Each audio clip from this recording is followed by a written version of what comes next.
Through Pennsylvania Station, one entered the city like a god. That's what Yale architecture historian Vincent Scully said about the original building. He added a second part to that sentence, describing what replaced it. One scuttles in now like a rat. Between those two statements lies one of the greatest architectural tragedies in American history. Pennsylvania Station opened in 1910 as a temple to transportation. 8 acres of pink granite and steel in the heart of Manhattan. A waiting room modeled on the Roman baths of Caracalla, with ceilings reaching 150 feet, 84 Doric columns. A glass and steel train shed that flooded the concourse with natural light. It was, by most accounts, the most beautiful train station ever built in America. 53 years later, it was gone. The demolition began on October 28, 1963, as protesters watched in the rain. For 3 years, wrecking crews systematically destroyed what had taken 7 years to build. 16-ton bronze eagles were dumped in the New Jersey swamps. Doric columns ended up in landfills. The most celebrated public space in New York became rubble. The man who built it never saw it completed. Alexander Cassatt, president of the Pennsylvania Railroad, died in 1906, 4 years before the first train arrived. He'd gambled millions on an impossible dream, tunneling under 2 rivers to bring his railroad into Manhattan. The demolition sparked outrage that echoed around the world. It galvanized a preservation movement. It led directly to New York's landmarks law in 1965. It saved Grand Central Terminal from the same fate, but it couldn't save Penn Station. Today, over 600,000 people pass through what remains of Penn Station every day, making it the busiest transportation hub in the Western Hemisphere. They navigate a cramped underground warren of fluorescent-lit corridors beneath Madison Square Garden. Most have no idea what once stood there. Now, this is the story of how it was built, why it mattered, and what happened when a city decided a masterpiece was worth less than the real estate underneath it. Chapter 1. The Ferryboat Problem. In July 1901, Alexander Cassatt stood on a ferry crossing the Hudson River. He was the president of the Pennsylvania Railroad, the largest corporation in the world. His company operated over 10,000 miles of track between New York and the Mississippi River. The Pennsylvania Railroad moved more freight and passengers than any other railroad in America. But it couldn't reach Manhattan. Every time Cassatt traveled from Philadelphia to New York, which he did frequently, his journey ended the same way. The train would pull into the Weehawken terminal on the New Jersey shore of the Hudson River. Passengers would gather their luggage and disembark. Then they'd join thousands of others waiting for ferries. The scene was chaos. Multiple railroad companies operated ferries across the Hudson, each with its own schedule and terminal. The Pennsylvania Railroad alone ran ferries every 10 minutes during peak hours, threading through a gauntlet of ocean-going ships, tugboats, car floats, and ferries from competing lines. In good weather, the crossing took 15 minutes. In fog, it could take an hour. In winter, ice sometimes blocked the river entirely, stranding passengers for days. This wasn't just inconvenient, it was humiliating.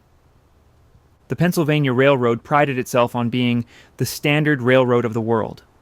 It operated the finest equipment. It maintained the highest safety standards. It connected every major city from New York to Chicago. Except it didn't actually connect to New York. It stopped at the water's edge. The problem was the Hudson River. At the point where railroads approached Manhattan, the river was nearly a mile wide and 100 feet deep. No bridge technology of the late 19th century could span that distance.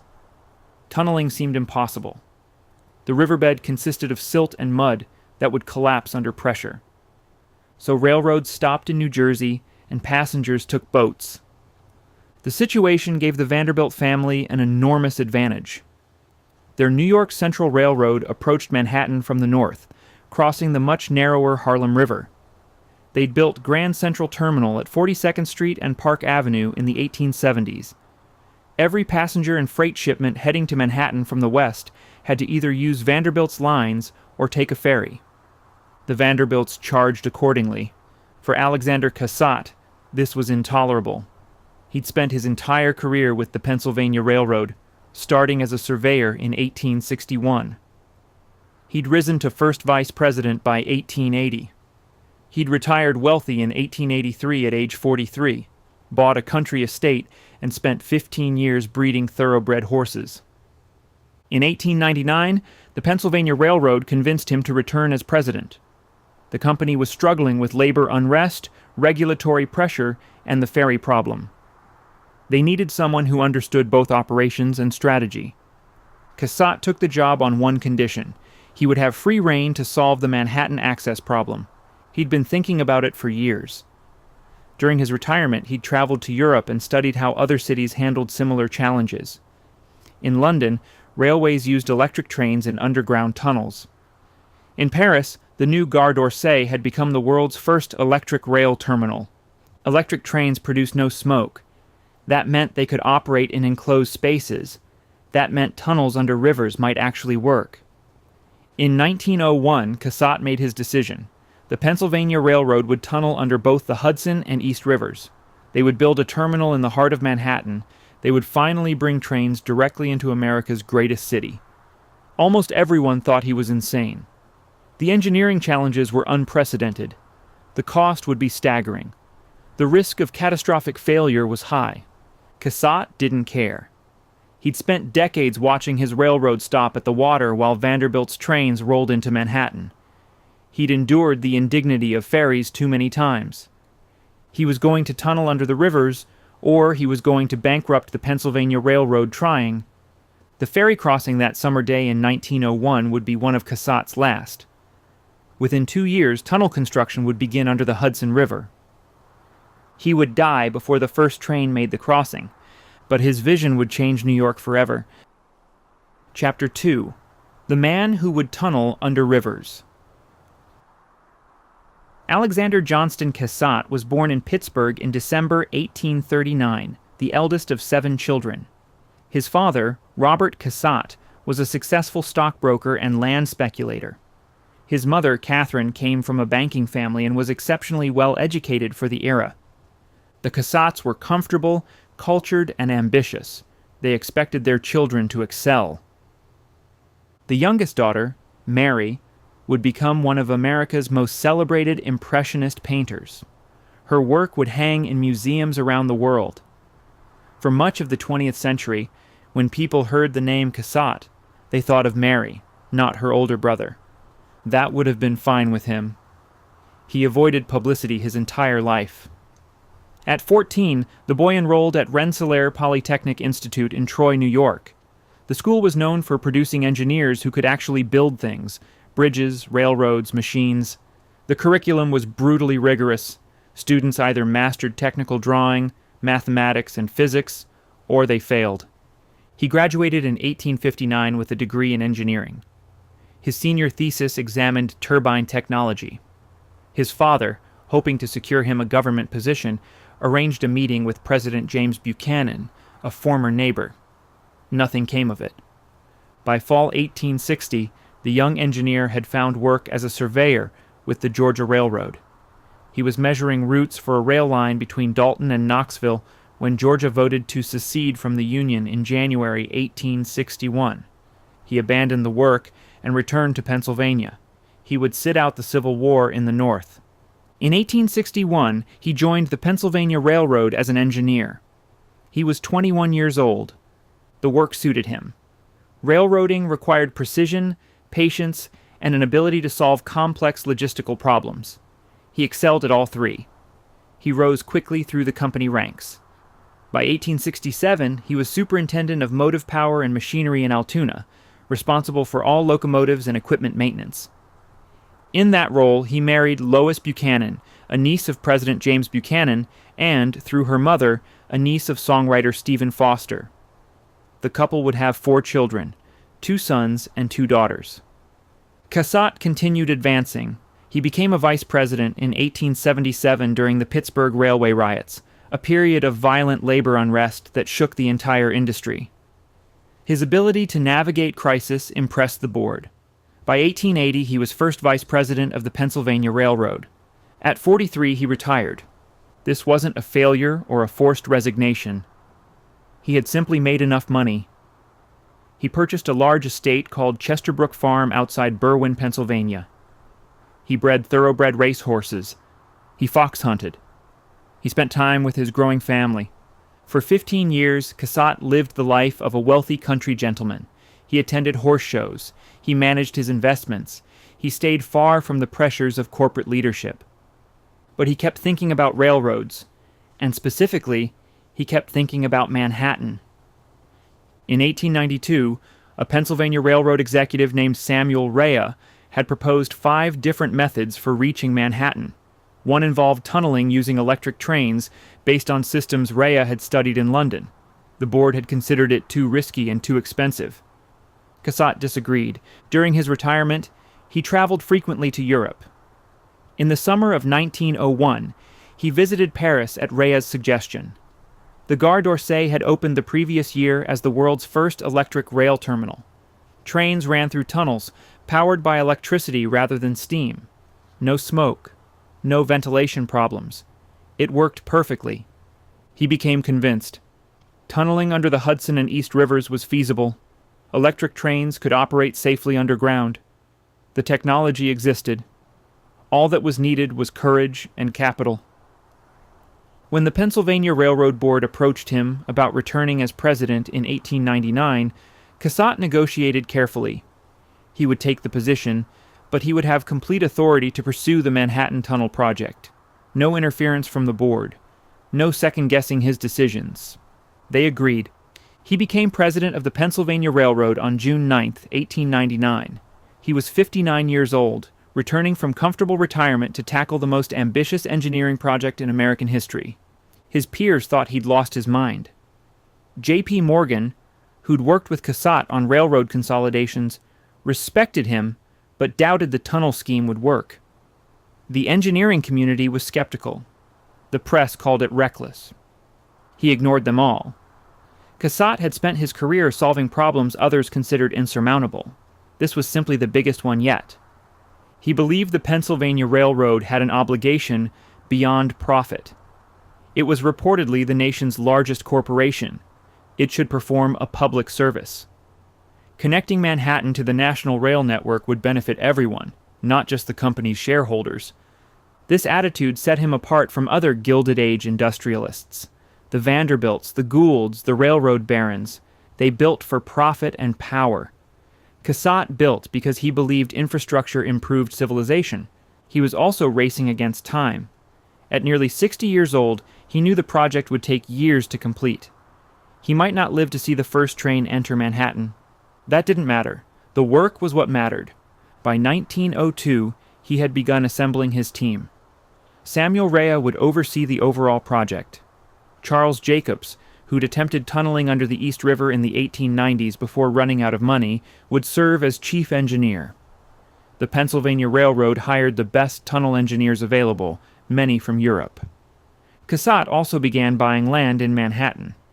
Quietly, through intermediaries, the railroad purchased an 8-acre plot bounded by 7th and 8th Avenues and 31st and 33rd Streets. The area was part of the Tenderloin District, a neighborhood known for vice, prostitution, and corruption. It was also some of the most valuable real estate in America. Sources indicate the acquisition cost approximately $5 million. The railroad would spend 10 times that amount building what would sit on it. In 1902, Cassatt requested a meeting with Charles McKim, the most celebrated architect in America. McKim assumed the railroad president wanted design work on his house. He was shocked when the real request came. Design the greatest railroad station ever built. Make it worthy of New York. Make it worthy of the Pennsylvania Railroad. Make it last for centuries. McKim accepted the commission. By 1903, tunnel construction had begun beneath the Hudson River. Cassatt visited the work sites regularly, descending into the compressed air chambers where men worked in dangerous conditions. He understood the risks. Workers would die. Accidents would happen. The entire project might fail. But he'd committed. The Pennsylvania Railroad would reach Manhattan, or it would go bankrupt trying. The railroad president worked himself to exhaustion overseeing the project. He battled corrupt New York politicians who demanded bribes for permits. He negotiated with the city for rights of way. He defended the project to skeptical stockholders. He pushed his engineers to work faster. In the summer of 1906, he caught whooping cough. At 66 years old, the illness hit him hard. He continued working from home, but his strength was fading. 3 days after Christmas in 1906, Alexander Johnston Cassatt suffered a heart attack and died. His wife was by his side. He was 67 years old. He had become the fourth Pennsylvania Railroad president to die in office. The tunnels beneath the Hudson and East Rivers were nearly complete. The station site had been cleared. Construction was beginning. But Cassatt would never see a train enter Manhattan. He would never stand in the waiting room Charles McKim was designing. He would never watch passengers boarding trains in the terminal he'd envisioned. His sister Mary painted his portrait posthumously. It hangs today in museums alongside her more famous work. The painting shows a serious man, well-dressed, formal.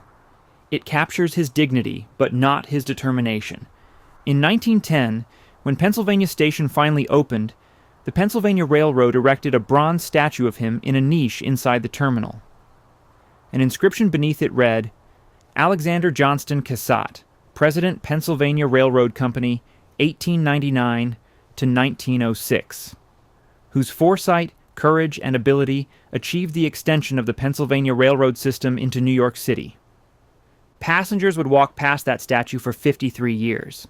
Then, when the station was demolished, the statue was removed.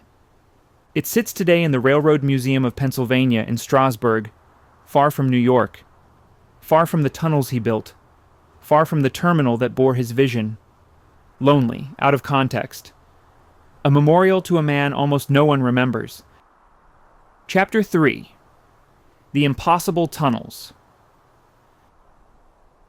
The Hudson River was 100 feet deep and nearly a mile wide where the Pennsylvania Railroad needed to cross it. Worse than the depth was what lay beneath. The riverbed consisted of silt, fine sediment that had accumulated over thousands of years. If you tried to dig through it, the silt would collapse inward, flooding any passage.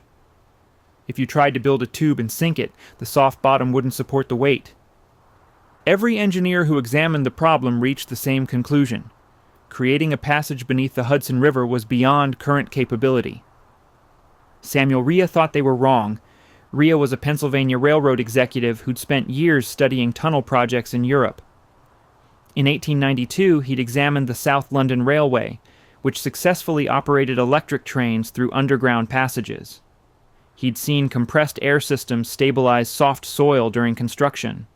He'd watched shield technology, large metal cylinders that protected workers while they dug, push passages through material everyone said couldn't be worked.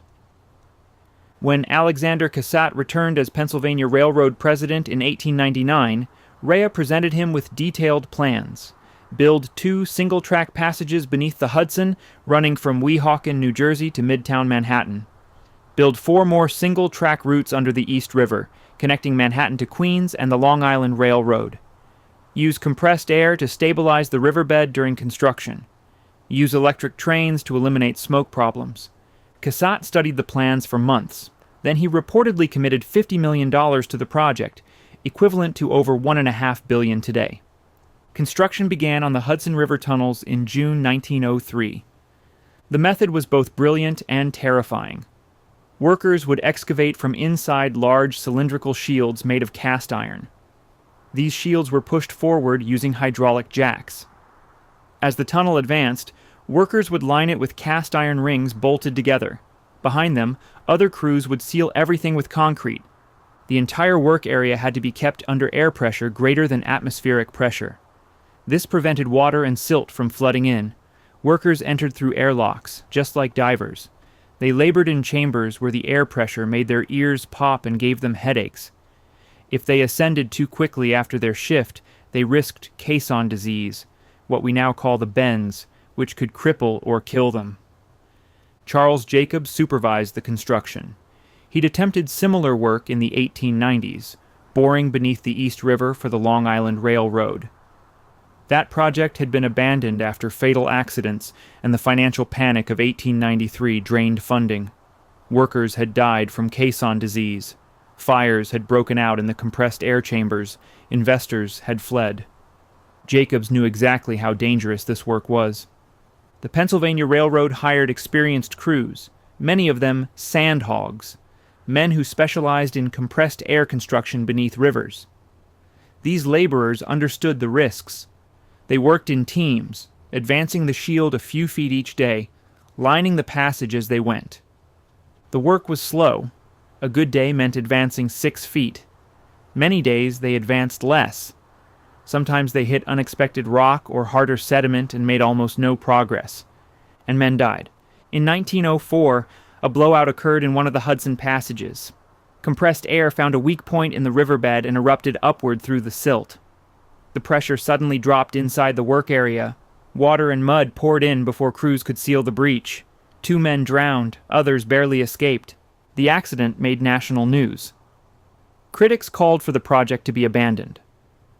Some engineers said it proved working beneath the Hudson was too dangerous. Cassatt ordered work to continue. The breach was sealed. Air pressure was increased. New safety protocols were implemented. The shields pushed forward. The Pennsylvania Railroad kept quiet about subsequent accidents. Men continued dying, from caisson disease, from equipment failures, from the dozens of small disasters that occur when you work 100 feet underwater in compressed air. The exact number of deaths was never publicly disclosed. By October 1906, the Hudson River passages were complete. 7 miles of twin tubes ran beneath one of the busiest waterways in the world. Trains could finally cross from New Jersey to Manhattan without ferries. But the Hudson work was the easier part of the project. The East River presented different problems. 4 single-track passages had to be bored below the river, connecting Manhattan to Queens. These routes needed to link Pennsylvania Station to the Long Island Railroad and to Sunnyside Yard, where trains would be maintained and assembled. The East River construction began in 1904. The geology was different, more rock, less silt. In some ways, this was better. Rock didn't collapse like silt, but it was also harder to excavate. Progress was even slower. The shields pushed through bedrock foot by foot. Laborers used explosives to break up harder sections, a dangerous practice in confined, pressurized spaces. The compressed air made fires burn hotter and faster. Several fires broke out during construction. More men died. By March 1908, the East River passages were complete. 4 tubes ran from Manhattan to Queens, ready for electric trains. 16 miles now existed beneath 2 of the world's busiest and most geologically complex waterways. No project of comparable scope had ever been attempted. The Pennsylvania Railroad had gambled its future on routes that many engineers believed unworkable. They'd succeeded. But success had required more than engineering. It required accepting that men would die building this connection. It required spending astronomical sums.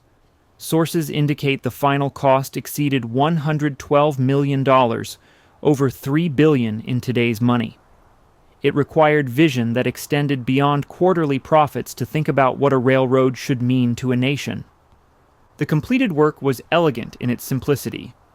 Cast iron and concrete tubes, perfectly round, running through river bottom that everyone said couldn't support such construction.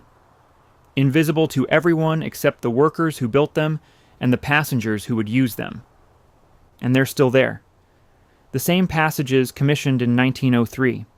The same cast iron rings Charles Jacobs's crews bolted together. The same concrete that sealed out the Hudson and East Rivers over a century ago. Every day, over 600,000 passengers travel through those routes. Amtrak trains, New Jersey Transit trains, Long Island Railroad trains, all using the infrastructure built between 1903 and 1908. The work outlasted the station it was built to serve. It outlasted the Pennsylvania Railroad itself, which went bankrupt in 1970. It's outlasted everyone who built it. Cassatt's vision was to bring trains into Manhattan. He succeeded. The method he chose, boring beneath rivers using electric trains, proved not just feasible but permanent. The passages remain. They work. They carry more passengers now than they did when they opened. That was the foundation. The underground infrastructure that made everything else achievable. Now someone needed to design what would sit on top of it. Chapter 4. McKim designs a temple.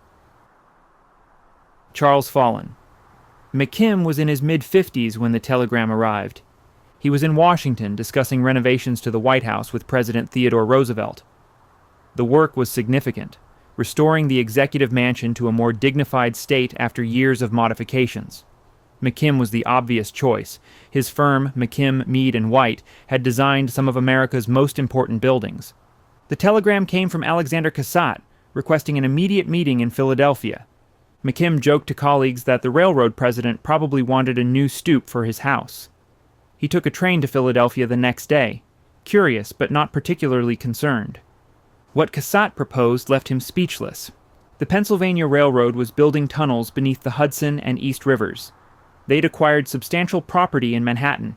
They needed a terminal, not just a train station, but a monument. Something that would announce to the world that the Pennsylvania Railroad had conquered the greatest engineering challenge of the age. McKim understood immediately. This wasn't about designing a building. This was about designing a gateway to America's greatest city. A cathedral to transportation.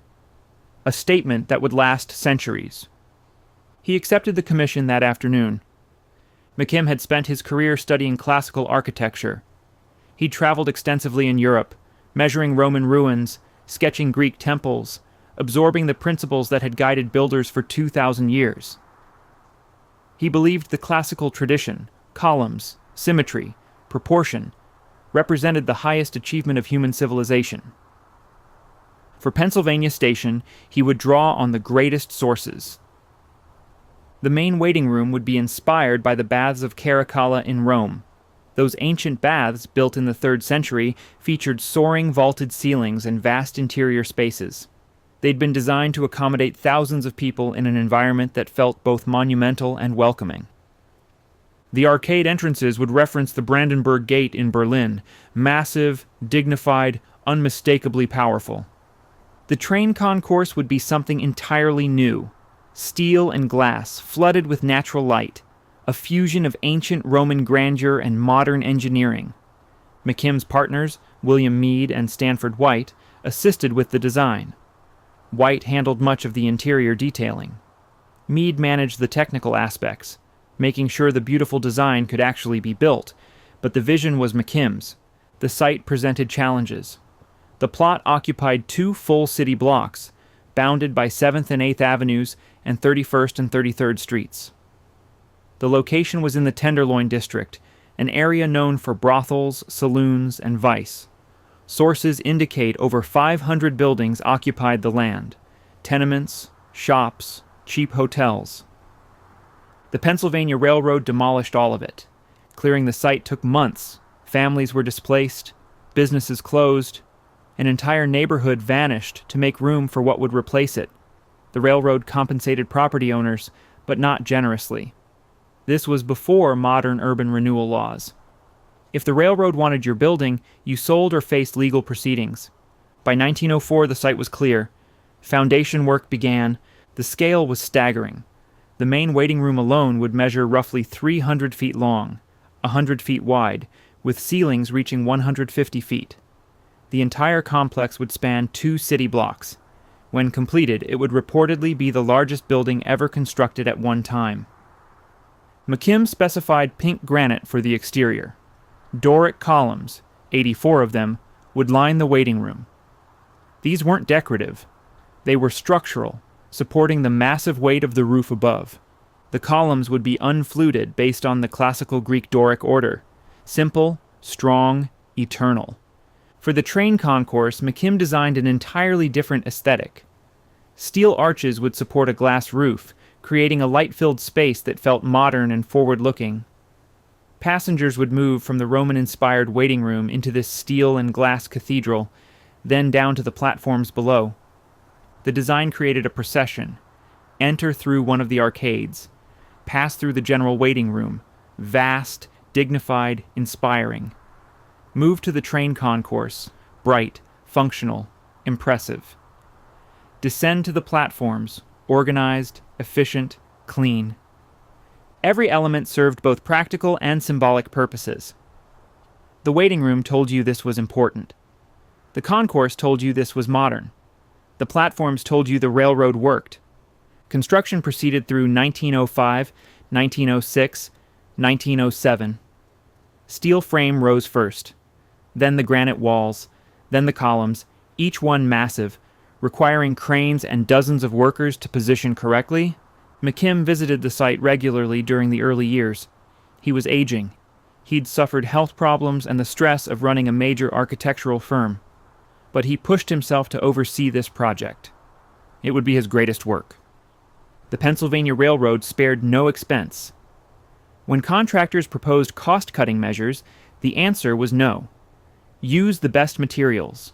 Hire the best craftsmen. Do it right. This attitude was unusual for railroad construction. Railroads typically built for function, not beauty. Stations were places to board trains, nothing more. Grand Central Terminal, rebuilt by the Vanderbilts in the 1870s, was impressive but essentially utilitarian. Pennsylvania Station would be different. It would prove that private enterprise could build something magnificent. That a corporation could create public spaces worthy of the civilization they served. McKim didn't live to see it finished. He died in September 1909, a year before the station opened. The work continued under his partners, following his drawings and specifications. By 1910, the structure was complete. 2 city blocks of pink granite, 84 Doric columns, a waiting room modeled on Roman baths, a steel and glass train shed, platforms serving 21 tracks on 11 platforms below street level. The building rose 69 feet above the street on average, though some elements reached 153 feet. Over 490,000 cubic feet of pink granite had been used. 27,000 tons of steel. 48,000 tons of brick. 16 bronze eagles were mounted on the exterior facades. Each reportedly weighed around 16 tons. These eagles weren't just decorative. They symbolized American power, strength, vision. Inside, the spaces worked exactly as McKim had envisioned. The waiting room felt like a temple, sacred space dedicated to the ritual of departure and arrival. Light fell from high windows. The scale made individual travelers feel both small and significant. You were one person among thousands, but you were entering something greater than yourself. The train concourse provided contrast. Daylight poured through the glass roof, illuminating the steel arches. It felt optimistic, technological, forward-looking. The aesthetic said, "We've mastered steam and steel, we're building the future." Critics praised the design immediately. Architectural journals called it a triumph of the Beaux-Arts style. The New York Times described it as one of the great architectural works of New York City. The station opened to the public on November 27, 1910. Crowds filled the waiting room, marveling at the scale. Passengers descended to the platforms and boarded the first trains entering Manhattan from the south. The bronze statue of Alexander Cassatt was unveiled in its niche. The man who'd made it all happen. The man who died 4 years before the first train arrived. Charles McKim had died a year earlier. The architect who designed the gateway to New York. Neither man saw passengers using the spaces they'd created. Neither stood in the completed waiting room. Neither watched trains arrive on the platforms below. But their vision was realized. Pennsylvania Station stood as they'd imagined it. Monumental, beautiful, permanent. It would stand for 53 years. Chapter 5. A Cathedral of Transportation. Pennsylvania Station reportedly opened at 1 minute past midnight on November 27, 1910. The first train to arrive came from the south, a Pennsylvania Railroad Express from Washington.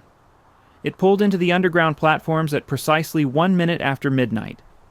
Travelers stepped off onto clean, well-lit platforms beneath Manhattan. For the first time in history, you could board a train in the South and arrive directly in New York City without crossing water. But the engineering achievement wasn't what stopped people. It was what they saw when they climbed the stairs. The waiting room. You entered from the street through one of several arcade entrances. The passages were dignified, pink granite, high ceilings, classical proportions. Then you stepped into the main space.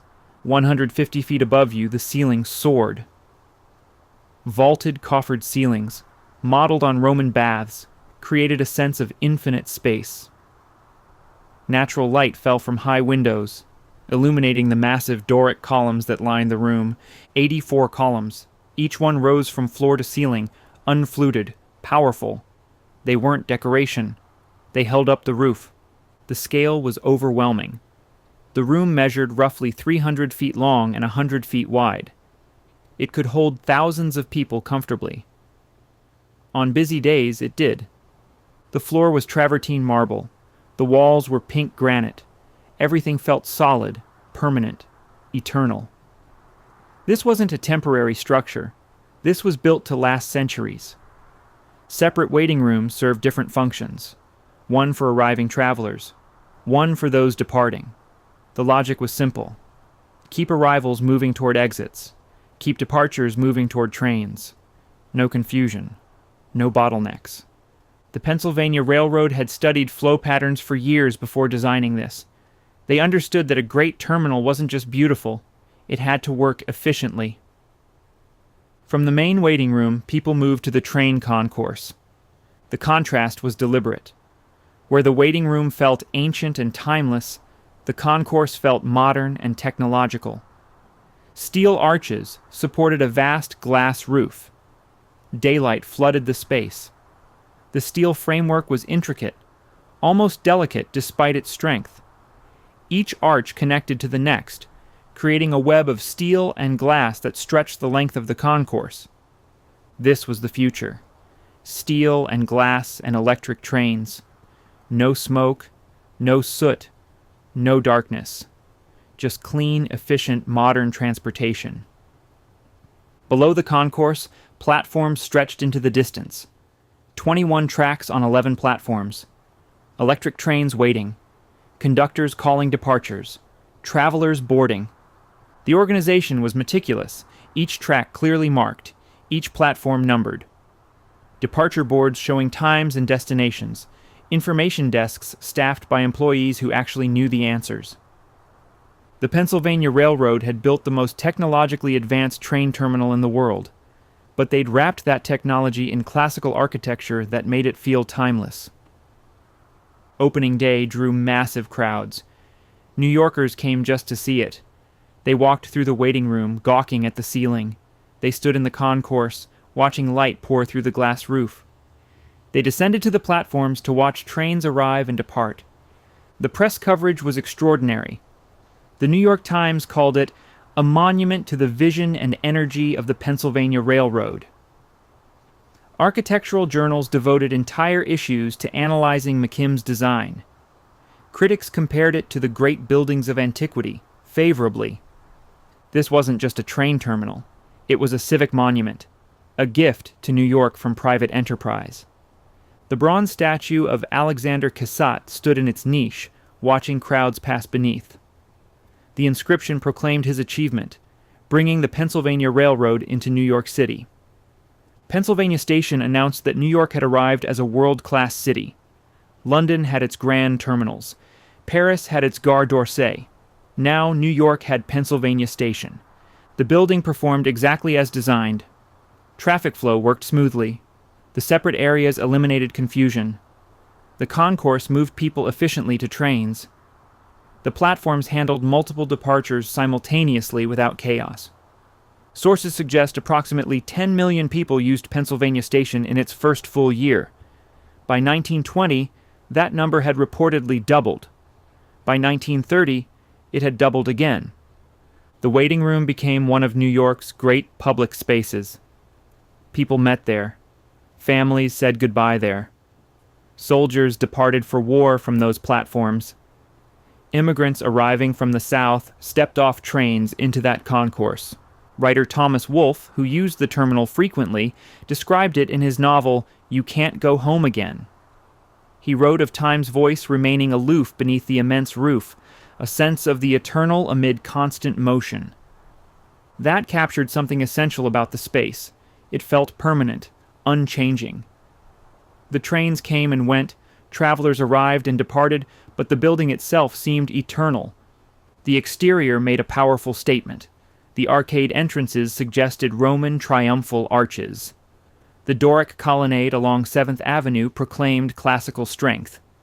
The 16 bronze eagles perched on the facade symbolized American power. From the street, you knew this was important before you even entered. The architecture told you, great things happen here. Inside, every detail reinforced that message. The ticket windows featured ornate metalwork. The information booth was positioned centrally, easy to find.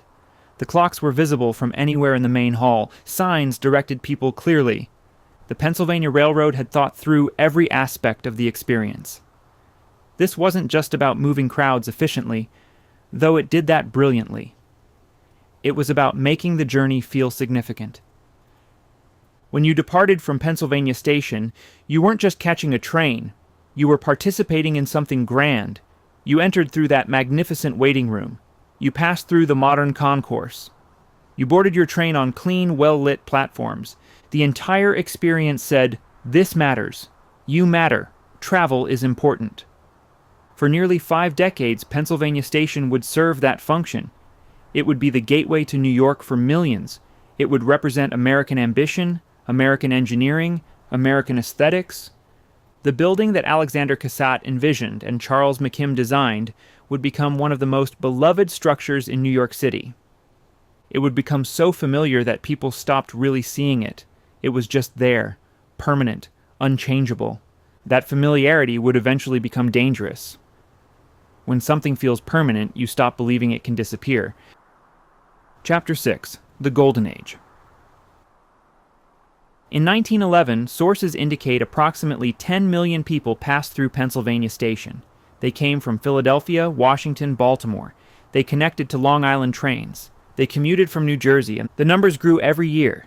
By 1920, the terminal reportedly handled over 40 million annually. By 1930, that figure had reached approximately 60 million. The growth seemed endless. The terminal wasn't just serving long-distance travelers. It had become essential to regional commuting. The tunnels that Alexander Cassatt had built connected New Jersey suburbs to Manhattan jobs. Every morning, thousands of workers poured out of trains onto the platforms, climbed to the concourse, and dispersed into the city. Every evening, the flow reversed. Workers returned to the platforms, boarded trains, disappeared into the tunnels heading west. This wasn't what Cassatt had primarily envisioned. He'd imagined Pennsylvania Station as a hub for long-distance travel, connecting New York to the rest of the nation. But the tunnels made commuting practical, and the commuters came. Within 10 years of opening, sources suggest 2/3 of those using the terminal were commuters, not long-distance travelers. The facility adapted: more frequent train service, better signage for rushed commuters, faster flow through the concourses. But the architecture remained grand. Even commuters rushing to catch trains couldn't help but notice the scale. The waiting room still inspired awe. The concourse still flooded with light. World War I brought different crowds. In 1917 and 1918, soldiers departed by the thousands. Young men in uniform, families saying goodbye, uncertain when or if they'd return. The main hall became a gathering place for farewells. Photographers captured scenes of mothers hugging sons, wives embracing husbands, children waving to fathers boarding trains. The building represented both hope and loss. Trains carried soldiers toward ships that would take them to Europe. The same trains would bring some of them back. Others would never return. After the war, traffic returned to normal rhythms. Business travelers, families on vacation, students heading to colleges, the wealthy traveling between estates, the middle class discovering that train travel had become affordable. The 1920s were the golden age. The economy boomed. People traveled more. The terminal handled the volume smoothly. Fashion changed dramatically during this period. Women's hemlines rose. Cloche hats became standard. Men wore suits with broader shoulders. The waiting room became a showcase for contemporary style. Well-dressed crowds moving through classical architecture. The contrast was striking. Ancient Roman proportions framing thoroughly modern people, past and present existing together. Red caps, porters wearing red caps who carried luggage, became fixtures. They knew every platform, every shortcut, every way to help people navigate efficiently. Tips supported their families. Regular travelers developed relationships with favorite redcaps who remembered their preferences. The information booth in the center of the main hall became legendary. Staff there knew everything about every train. They could route travelers to obscure destinations, suggest connections, explain delays.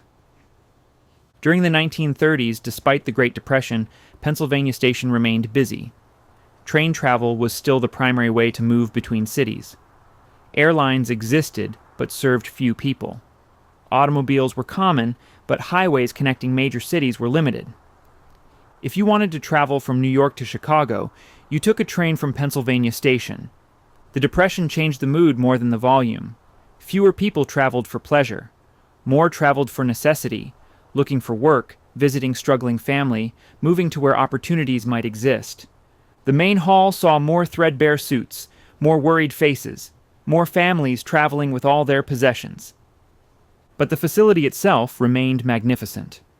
The Pennsylvania Railroad maintained it meticulously. The marble floors stayed clean. The brass fixtures stayed polished. The glass roof of the concourse was washed regularly. This wasn't just pride, it was practical.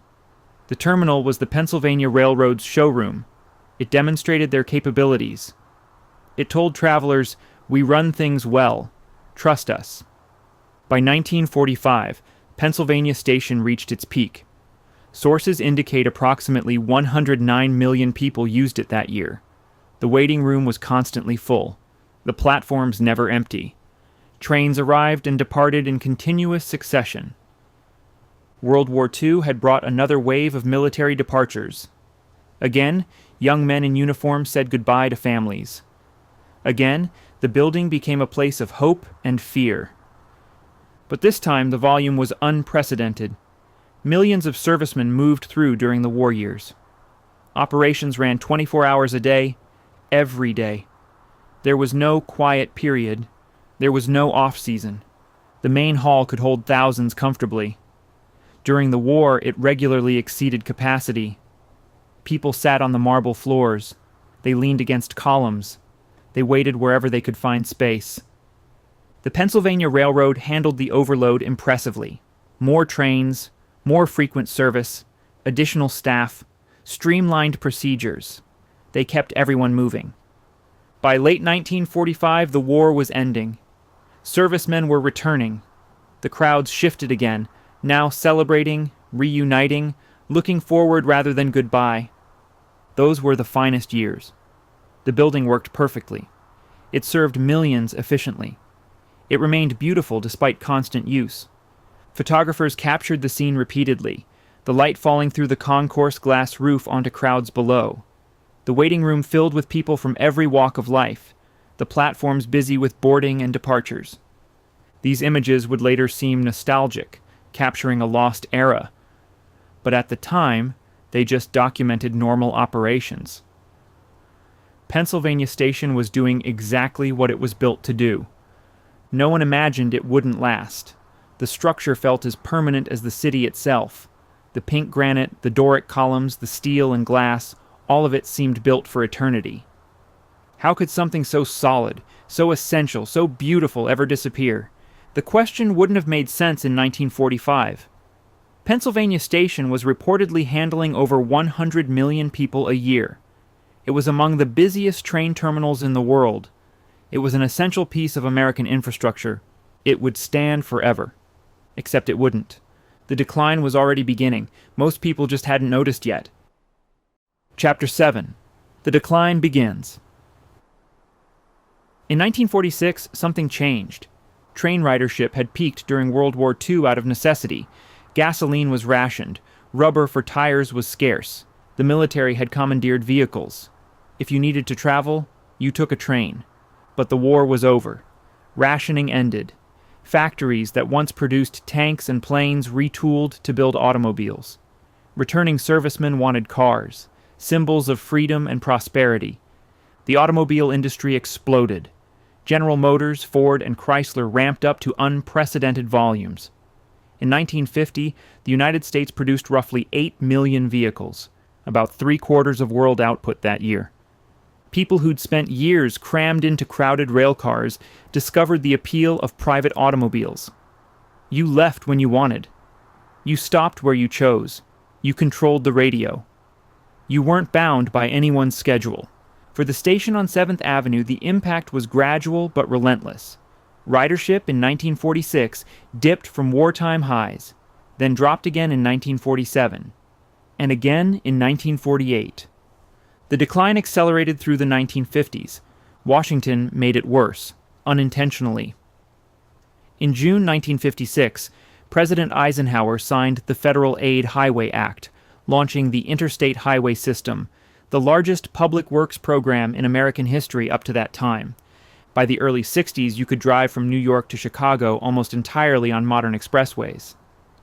The trip took longer than by rail, but many families preferred the independence. Pack the car, stop at motels, turn the journey into an adventure. Trains began to feel old-fashioned. Your parents took trains, modern Americans drove. Then came the jet age. Commercial aviation had existed since the 1920s, but remained expensive and limited. Propeller aircraft were slow and needed refueling stops. Most Americans had never flown. The jet engine changed that. Pan Am inaugurated Boeing 707 service on October 26, 1958. Overnight, cross-country trips that took days by rail could be done in hours, in pressurized cabins that felt startlingly modern. At first, only business travelers and the wealthy could afford it, but fares fell as airlines added capacity. By the early 60s, a New York-Chicago flight could cost only modestly more than a first-class rail ticket and saved a full day. For the PRR, this was catastrophic. The company's profits came from long-distance routes linking the Northeast to Chicago and points west. Commuter trains covered costs. They didn't make a fortune. When business travelers moved to jets, the foundation cracked. By 1960, highway travel dominated U.S. passenger miles. Rail's share had slipped to the low single digits, and air was rapidly climbing into the low double digits, small in absolute terms but growing fast. The terminal, built for over 100 million people a year, now served far fewer. The once crowded waiting room held empty benches. The platforms that had roared with constant departures now paused between trains. Executives tried to adapt, streamlined cars, better dining, ads touting comfort, and the ability to work or sleep en route. Nothing reversed the slide. And the building itself was expensive. Heating that colossal waiting room consumed fuel by the ton. Cleaning 8 acres of stone required a small army. The glass roofs demanded constant maintenance. When 100 million passed through, those costs made sense. When traffic fell by half, they were crushed. The company's finances deteriorated through the 1950s. Once the nation's wealthiest corporation, it was now struggling. Passenger service lost money. Freight faced competition from trucks flying along the new interstates. Cash was short, and the land beneath the station spanned 2 midtown blocks. It was among the most valuable sites in Manhattan, worth far more than the railroad could earn running trains below. Developers had courted the company for years. The board resisted. The Great Hall was essential, its public face, its symbol of permanence. But symbols don't pay bills. By the late 50s, directors explored alternatives, sell the air rights above the tracks, and keep trains running in a smaller facility below grade. Architects said it could be done. The underground infrastructure could stay. Everything above street level could be replaced. Travelers would descend into a compact concourse instead of McKim's temple. The math was compelling. Sell the air rights for tens of millions, get a new subterranean terminal at no cost, and shed staggering maintenance bills. Serious negotiations began in 1960. Meanwhile, the building faded. Budgets shrank. Marble lost its polish. Brass dulled. Soot filmed the glass. By 1961, the station looked tired. Its pink granite darkened, windows dusty, the once radiant waiting room gone dim. Critics accused the company of benign neglect. Executives answered that they couldn't afford better. Both were right. In July 1961 came the announcement, a deal with Irving Mitchell Felt and the Madison Square Garden Corporation. The head house and concourse would be demolished. A new garden and office towers would rise above the tracks. In return, the railroad would receive a new underground terminal at no cost, a reported 25% stake in the complex, and roughly $30 million for the air rights. For a struggling corporation, the logic seemed impeccable. For architecture, for history, and for New York City, it was a disaster. The headline on July 25, 1961, said it all. New Madison Square Garden to rise atop Penn Station. The demolition itself barely made the front page. Most New Yorkers couldn't quite believe it. The building had always been there. They were serious. Work on the underground terminal would begin immediately. Demolition of everything above street level would follow within 2 years. Pennsylvania Station had stood for 51 years. It would survive only 2 more. Chapter 8. The Deal. Irving Mitchell. Felt thought big. In 1960, he controlled the Madison Square Garden Corporation, operator of the venerable but aging arena on 8th Avenue between 49th and 50th Streets. It seated 18,000, lacked modern amenities, and sat on land that had become too valuable for sports alone. Felt wanted a new garden, larger, modern, financially bulletproof. He needed space, transit access, and an address corporate tenants would pay for.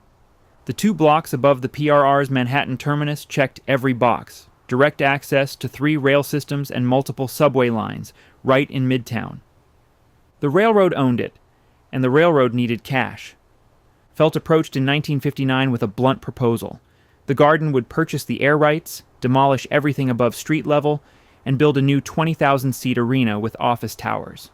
In exchange, the developers would construct a new, efficient underground terminal at no cost to the railroad. The PRR would keep a 25% stake in the complex, ongoing revenue for a company short on it. For the board, the numbers were persuasive, an upfront payment reportedly around $30 million, sharply lower operating costs, and a facility scaled to contemporary traffic. President James Symes defended the decision in the press. The Grand Head House cost over $1 million a year to operate and maintain, passenger volumes had collapsed from wartime highs, and the company was losing money on every departing train. The gist of Symes's public argument is well documented, even if precise annual figures vary by source. From a balance sheet perspective, he had a point. The temple no longer fit the era's economics. But it wasn't just a building. It was McKim, Mead, and White's masterpiece, the gateway through which millions had experienced New York. The July 1961 announcement shocked architects. Even many modernists, no fans of Beaux-Arts classicism, recognized the station's significance. Within days, 5 young architects formed AGBANY, the Action Group for Better Architecture in New York, to fight the demolition. Their first protest took place on August 2, 1962, from 5 to 7 p.m. outside the 7th Avenue facades. Hand-lettered signs read, "Shame," and "Don't amputate, renovate." Contemporary accounts put the initial turnout in the hundreds, swelling with press attention. The Municipal Art Society soon joined. Prominent voices rallied: Jane Jacobs, Philip Johnson, former First Lady Eleanor Roosevelt. The New York Times critic Ada Louise Huxtable launched a series of scathing columns calling the plan a monumental act of vandalism and warning that New York would be judged not by the monuments we build, but by those we have destroyed. Through late 1962 and into 1963, protests grew. Letters flooded City Hall. Petitions circulated. A GBANY filed a formal brief opposing approvals for the new arena. The City Planning Commission heard them, then approved the necessary actions in January 1963. Alternative schemes to save the head house went nowhere. The preservationists had lost, and there was, crucially, no landmark law to save the building. On October 28, 1963, in a cold rain, demolition began. It would last 3 years. The Great Hall fell, bronze eagles were carted away, columns landed in New Jersey Phil. The trains kept running beneath a steel workdeck, while the city's most celebrated public room vanished. From the outrage came something permanent. In 1965, New York City enacted its landmarks law, too late for the station, just in time for Grand Central. Chapter 9. The Protests. The announcement that Pennsylvania Station would be demolished hit New York like a quiet shock. At first, few believed it. Newspapers focused on the promise of a new Madison Square Garden, on progress, on modernity. The destruction of the old terminal was treated as a footnote, but among architects, historians, and citizens who understood what the building represented, disbelief turned to outrage. To them, the terminal wasn't just a piece of real estate, it was a public monument, a civic gesture from another era when beauty and function were meant to coexist. Tearing it down felt like erasing part of the city's soul. Irving Mitchell Felt, the developer behind the project, was unmoved. 50 years from now, he reportedly said, people will be sitting in this garden, not in some old railroad station. To preservationists, those words became symbolic of everything wrong with the plan, profit and convenience placed above culture and memory. In the summer of 1962, 5 young architects decided to fight back. Peter Sampton, Norval White, Jordan Grusin, Richard Kaplan, and Elliot Wilensky formed a small organization with an unwieldy name, the Action Group for Better Architecture in New York. They called it AGBANY. None of them had money or political influence. What they had was conviction. If the city was willing to destroy its greatest public building, someone had to speak out. Their first protest took place on August 2, 1962. From 5 to 7 in the evening, they gathered outside the 7th Avenue facade beneath the great Doric columns. Their signs were handmade. Shame. Don't amputate, renovate. Save our station. Commuters poured out of the building, glancing at the young protesters holding placards in the summer heat. Some shook their heads and hurried past. Others stopped to listen. Reporters appeared. Photographers began snapping pictures. By the end of the evening, more than 200 people had joined. The next morning, photographs of the protest appeared in newspapers around the country. For the first time, a public demonstration in America had been staged not to defend a cause or a policy, but a building. Momentum grew quickly. The Municipal Art Society, which had long argued for preservation, threw its weight behind the effort. Architects who had once dismissed classical design as outdated now admitted that Penn Station was a masterpiece worth saving. Design schools began holding lectures about the loss of architectural heritage. Ordinary citizens, who had never written to city officials before, began sending letters. Famous voices added moral force. Jane Jacobs, the activist who had fought to stop the Lower Manhattan Expressway, called the planned demolition a crime against the city's memory. The architect Philip Johnson, wearing his trademark black suit and round glasses, stood outside the station carrying a sign. Former First Lady Eleanor Roosevelt wrote that she hoped public opinion could save this treasure from senseless destruction. Writers like Norman Mailer appeared at rallies, lending celebrity and attention. By late 1962, the movement had matured. Protesters held vigils inside the station, standing quietly beneath McKim's vast arches as if guarding a cathedral. Thousands signed petitions. Letters flooded the offices of the City Planning Commission, the mayor, and the railroad. The growing coalition of architects, artists, and ordinary New Yorkers began to believe they might actually stop the wrecking crews. Ada Louise Huxtable, architecture critic for the New York Times, became the movement's most eloquent voice. In a series of editorials, she condemned the plan as a monumental act of vandalism. She wrote that New York would be judged not by the monuments we build, but by those we have destroyed. Her words reached readers who had never visited Penn Station, but suddenly felt its loss as something personal, symbolic of a city willing to sacrifice its identity for another office tower. On February 1st, 1963, AGBANY delivered a formal brief to the City Planning Commission. The group argued that the station could be renovated and integrated with new development rather than demolished outright. Their architects presented drawings showing how Madison Square Garden could rise above the existing structure while preserving the grand waiting room and concourse below. It was an act of imagination, born of desperation, but it proved that alternatives existed. The commissioners listened politely, then voted to approve the demolition. The decision was final. New York had no landmarks law, no legal mechanism to protect its own history. A private owner could destroy even the city's most admired building, and the government had no authority to stop it.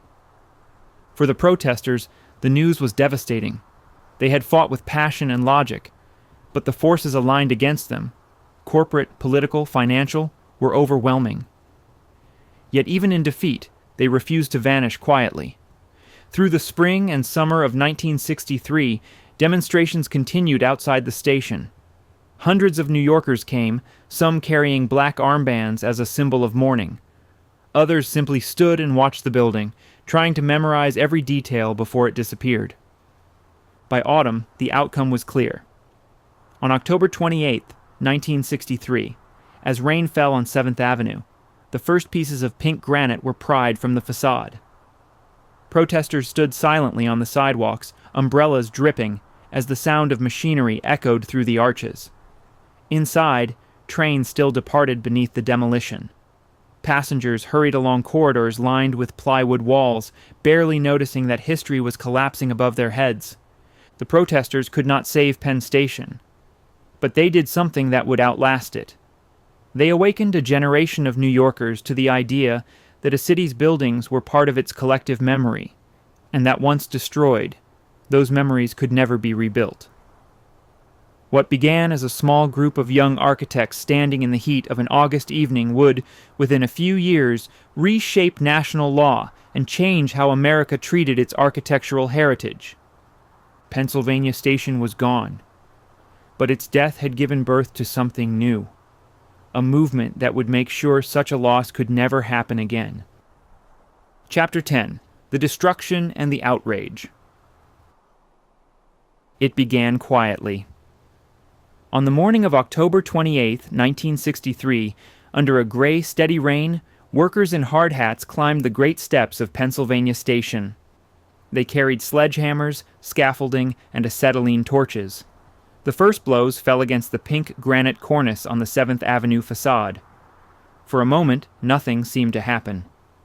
Then, with a dull crack, a piece of stone that had stood for half a century broke away and tumbled to the ground. New York watched, but it did not yet understand what was being lost. Inside the terminal, commuters hurried to trains beneath makeshift wooden tunnels that shielded them from falling dust. The air smelled of wet plaster and oil. Passengers still bought tickets at the same marble counters, even as steel beams were cut and walls were dismantled overhead. Above the concourse, cranes and wrecking balls crept across the roof like insects on a carcass. The city's temple of transportation was being gutted while it remained in use. The Pennsylvania Railroad tried to make the process sound orderly. Press releases described redevelopment and modernization. But to those who had seen the building in its glory, there was no other word for it than destruction. Day after day, stone by stone, the building disappeared. The bronze eagles that had once guarded its entrances were unbolted and lowered by cranes onto waiting trucks. Each weighed 16 tons. A few were salvaged and stored. Others vanished into scrap yards and private collections. Some, according to workers, were dumped in the New Jersey Meadowlands, along with columns and cornices too large to reuse. By the winter of 1964, the Great Waiting Room, once the largest indoor space in the world, was half gone. Photographs from that period show sunlight pouring through gaping holes in the roof, illuminating clouds of drifting dust. Where travelers had once stood in awe, pigeons now flew among hanging cables and broken glass. The demolition took nearly 3 years. Workmen dismantled the vaulted steel arches of the concourse with torches, cutting away pieces of McKim's masterpiece like ribs from a skeleton. By 1965, only fragments of the original structure remained, hidden behind plywood walls and scaffolding. Yet the trains kept running. Every day, thousands of commuters passed through the underground platforms, barely aware that above them, one of the greatest public spaces ever built was vanishing forever. Outside, the protests continued, but by now they had become vigils. Many of those who had fought to save the station returned just to watch. Some wore black armbands. Others stood in silence. They described it as a kind of funeral, not only for a building, but for an era when civic architecture had meant something larger than profit. Ada Louise Huxtable captured the mood better than anyone. In a now legendary essay titled Farewell to Penn Station, published in the New York Times in October 1963, she wrote that the city had thrown away its inheritance. Her words were calm, but devastating. "We will probably be judged," she wrote, "not by the monuments we build, but by those we have destroyed." To her, the loss of the station was not a single act of vandalism, but a symptom of a deeper disease, the willingness to erase beauty for expedience. Other voices joined her. The historian and Yale professor Vincent Scully compared the experience of entering the old station to being greeted by the gods, and the new underground terminal to scurrying in like a rat. The line spread quickly, reprinted in newspapers and magazines around the world. It captured the humiliation that millions of travelers would soon feel, descending into fluorescent tunnels where sunlight never reached. By 1965, the new Madison Square Garden complex was rising above the rubble. Concrete replaced marble. Glass gave way to steel and signage. Where once stood the pink granite colonnade of McKim's facade, there were now truck ramps and service doors. The city had traded majesty for convenience. Yet from the anger and grief came something new. The destruction of Penn Station had awakened the public. People who had never cared about preservation before suddenly realized that if such a building could be destroyed, no part of the city's history was safe. Outrage turned to action. Within 2 years, preservationists, many of them veterans of the Penn Station protests, had convinced the city to pass the New York City Landmarks Preservation Law of 1965. For the first time, a legal body existed to protect buildings of architectural and historical value. But for Penn Station, it was too late. By the summer of 1966, the last walls were gone. Bulldozers leveled the remaining foundations.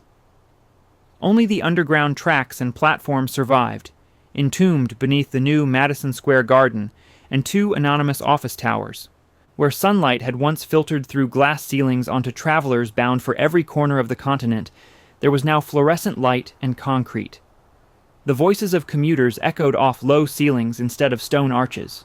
The great room that had once made people whisper in reverence had been replaced by hallways that made them hurry.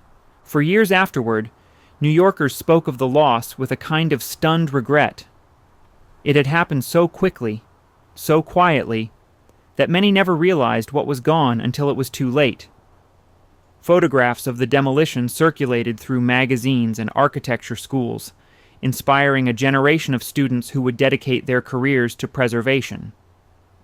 Pennsylvania Station was gone, but its ghost lingered in every campaign to save a threatened landmark, in every argument that beauty and history have a civic value beyond profit. The city had learned a brutal lesson. From then on, whenever New Yorkers fought to save a building, they would invoke the same 4 words that came to define an entire movement. Remember Penn Station. Chapter 11: The Law That Came Too Late. The great station was gone, but the outrage it left behind refused to fade. Across New York, something had changed. The demolition of Penn Station had been more than a local loss. It had become a national symbol of what could happen when profit outran principle. Ordinary citizens, who had once walked past historic buildings without a glance, now looked up and wondered which one would fall next. City Hall began to feel the pressure. Letters poured in from across the country, accusing New York of cultural vandalism. Newspapers that had once ignored the story now printed editorials demanding reform. Even some developers, uneasy with the backlash, admitted that the destruction had gone too far.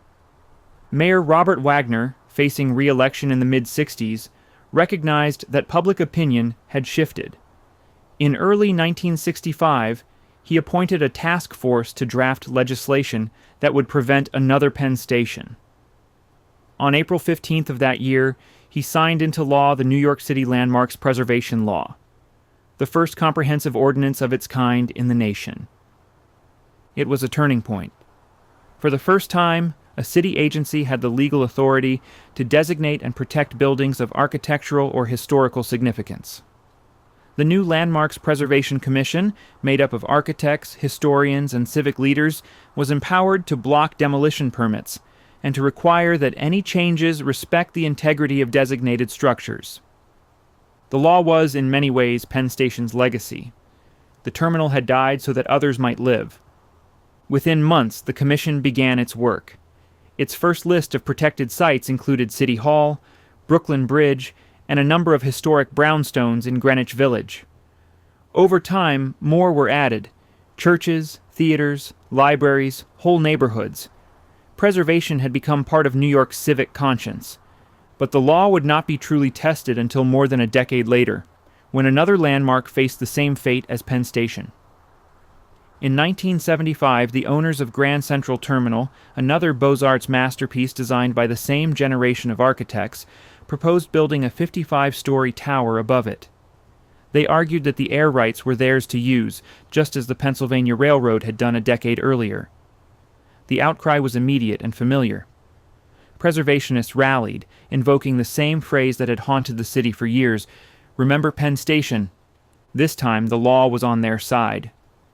The Landmarks Commission refused the tower permit, declaring that such a project would destroy the terminal's architectural character. The owners sued, claiming that the decision amounted to an illegal seizure of private property. The case dragged on for years, through state courts and appeals, until it reached the United States Supreme Court in 1978. By then, the fight had become a national cause. The public campaign to save Grand Central was led by Jacqueline Kennedy Onassis, widow of the late president. Her presence brought glamour and gravity to the struggle. She stood on the terminal's balcony during a press conference, the light from the great arched windows falling across her face, and told reporters, "If we don't care about our past, we can't have very much hope for our future." Her words echoed those spoken 15 years earlier by Ada Louise Huxtable. That same year, the Supreme Court ruled in favor of the city. The justices decided that protecting historic buildings served a legitimate public purpose and did not violate property rights. The victory was more than legal. It was moral. New York had finally proven that preservation and progress could coexist. The lesson of Penn Station had become the foundation of national policy. In 1966, the National Historic Preservation Act had already extended similar protection across the United States, creating the National Register of Historic Places and the Advisory Council on Historic Preservation. Dozens of American cities followed New York's example, adopting their own landmark laws. Within a generation, preservation had gone from a fringe cause to an accepted civic duty. Buildings once considered outdated were now seen as irreplaceable works of art. Whole neighborhoods, from Soho to the Upper West Side, were saved from demolition because citizens refused to let another Penn Station happen. By the 21st century, more than 30,000 properties in New York City alone had been granted landmark status. The program, born from outrage, had become one of the most successful preservation efforts in the world. Yet even amid those victories, the memory of what was lost remained. Every photograph of the old station, every story told by those who had walked through its marble halls, reminded New Yorkers why the law had been necessary in the first place. The fight for Penn Station had ended in defeat, but that defeat had changed the course of American cities forever. Chapter 12. What Remains. Today, the trains still run beneath the same streets where McKim's Temple once stood. But the experience could not be more different. The modern Penn Station is buried underground, a maze of low ceilings, fluorescent lights, and narrow corridors that pulse with the movement of more than 600,000 people every day. It is the busiest transportation hub in the Western Hemisphere, yet almost no one looks up. There is nothing to see. Commuters hurry through tiled tunnels lined with advertisements and vending machines. The air hums with the sound of electric fans and distant trains. Signs point in every direction, but few offer a sense of place. For millions of travelers, Penn Station is not an arrival. It is an obstacle, something to get through on the way to somewhere else. Above it all stands Madison Square Garden, wrapped in steel and concrete. The arena's circular form presses down on the city block like a lid. To most passers-by, It's just another building in Midtown. Few remember that beneath its foundations lies the ghost of one of the most beautiful public spaces America ever built. Yet not everything is gone. A few fragments of the old station survived. 4 of the original bronze eagles, each 16 tons of bronze and defiance, were rescued. 2 now watch over a bridge in Philadelphia. Others rest at museums and train stations across the Northeast, their wings still outstretched as if waiting to take flight again. Pieces of marble columns recovered from construction sites in New Jersey have been cleaned and displayed in parks and public buildings. They are relics, scattered pieces of a vanished cathedral. In recent years, the city has tried to make amends. Across 8th Avenue, in the shell of the old Farley Post Office, a new terminal opened in 2021. It is called Moynihan Train Hall, named for Senator Daniel Patrick Moynihan, who had dreamed of bringing light back to the railways of New York. The space is vast, filled with natural daylight that pours through a glass roof. For the first time in 60 years, travelers arriving in the city can once again see the sky. Moynihan Hall is modern, but it carries a quiet echo of McKim's original vision. The proportions feel familiar. The light feels right. It is not a resurrection of Penn Station, but it is a remembrance, a gesture toward what was lost. Some call it redemption. Others call it too little, too late. Beneath Madison Square Garden, the original Penn Station still functions, stripped to its bones. Its platforms and tunnels, built more than a century ago, continue to bear the weight of the city. Every day, thousands of trains arrive and depart through the same tunnels Alexander Cassatt once dreamed of building. The engineering endures, even if the architecture does not. There are plans, once again, to rebuild. Architects and preservationists have proposed designs that would replace the existing complex with a new, open station worthy of the city it serves. Renderings show grand halls filled with glass and light, inspired by McKim's work, yet shaped for the 21st century. Whether those plans will ever become reality remains uncertain. But the dream itself is a sign of how deeply the loss of Penn Station still resonates. Time has turned the station's story into a parable. It is told in classrooms, in documentaries, in the quiet reverence of those who study the black and white photographs of its vast interior. For some, it represents the triumph of modern progress. For others, it remains an open wound, a reminder that beauty, once destroyed, can never be fully rebuilt. Far from New York, in a museum in Pennsylvania, the bronze statue of Alexander Cassatt still stands. He looks straight ahead, his face carved in quiet determination, as if still watching over the project that defined his life. Around him hang photographs of the tunnels, the drawings of McKim, and the soaring arches that once made travelers feel they were entering something greater than themselves. For those who pause to look, the emotion is unmistakable, a mixture of pride and loss, the pride of what was achieved and the loss of what was thrown away. Today's Penn Station endures, but it no longer inspires. It moves people, but it does not move them. And yet every time someone walks through Moynihan Hall and lifts their eyes toward the light streaming down through its roof, they are reminded of what once stood here, a building that made ordinary travelers feel like citizens of a great city. Penn Station is gone, but its lesson remains. Cities are not defined only by what they build, but by what they choose to destroy. And in that truth lies the final legacy of the station that taught New York how to remember.